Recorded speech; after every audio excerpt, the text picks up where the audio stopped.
Hi, I'm Pat Kelly.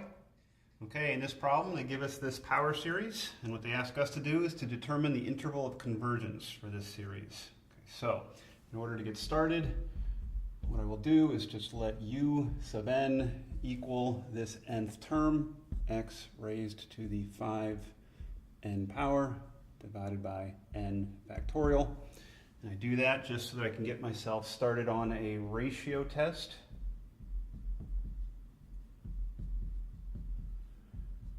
Of course, we've done 100 of these by now, so you know that that starts with a limit as n goes to infinity. The n plus first term divided by the nth term as absolute value. So for us, limit as n goes to infinity of x raised to the 5 parentheses n plus 1 divided by n plus 1 factorial. Now that's just the numerator, so when I get to the denominator I'm going to flip and multiply. That'll just be the nth term, n factorial over x raised to the 5n power, all still in absolute value bars. Okay, now I'll look to do a little bit of algebra. My algebra here, I do still have the limit, I do still have n going to infinity, but I have factors of x on the top and on the bottom. Even a little bit of algebra in your head, you've got 5n plus 5 factors of x up top. You've only got 5n factors downstairs, so you're going to be left with 5 factors of x up top divided by, okay, some factorial action here. You got n factorial up top, n plus 1 factorial on the bottom. That simplifies to just n plus 1 on the bottom.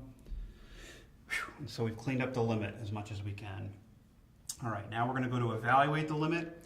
And the next step I'm taking is that important step. You have to remember that the limit is only involving n. So x has nothing to do with the limit. I'll come over here to continue. But since x is not involved in that index of the limit, you can just pull it all the way outside of the limit, x to the 5th power, but it is actually still absolute value. And you're multiplying by the limit as n goes to infinity of whatever's left, which is not much, 1 over n plus 1. Technically absolute values, but n's positive, that'll always be positive. And more to the point, now you've got a limit that you can handle. You've done a million of these. So this one, you can see what's happening. N goes to infinity, so that bottom goes to infinity. That means the overall expression goes to 0. So I do still have the absolute value of x to the 5th, but it's being multiplied by 0. So obviously that equals 0. Now the significance of that is, remember, we did the ratio test.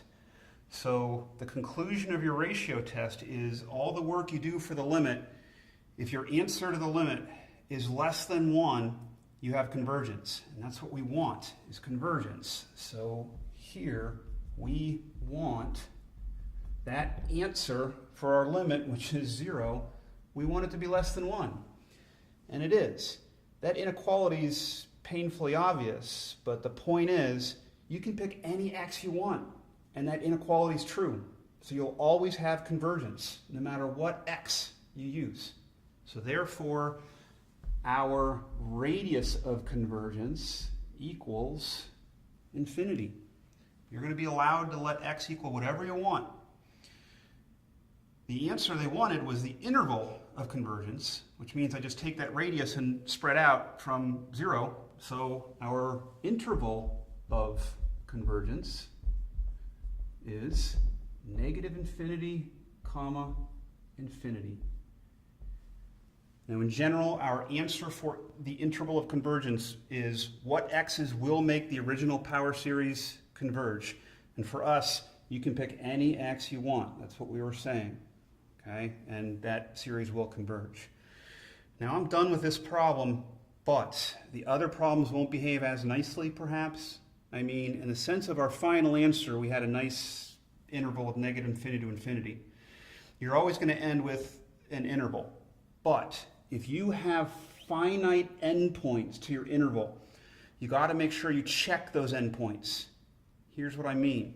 If this went from, like, let's say negative 100 to a positive 100, you're going to have to decide, do I put rounded parentheses, like open interval, or do I put closed square braces, a closed interval? And also, it could be a mix. It could be open on the left and closed on the right, or closed on the left and open on the right. All those are possibilities. And the only way you're going to know is to take that number, like let's again just say negative 100, plug it into your original series for x, and see if that series converges for the specific value of x being negative 100. Get an answer, converges or diverges. If it converges, you're going to use the closed square brace. If it diverges, use the rounded parenthesis. Now you also have to do the other endpoint. It could be a different answer. So if this were that positive 100 that I mentioned, you got to go back up, put in a positive 100, see if it converges or diverges, and let that help you decide whether it's an open parenthesis or a square brace. Okay? All right. Thanks, and I hope that helped.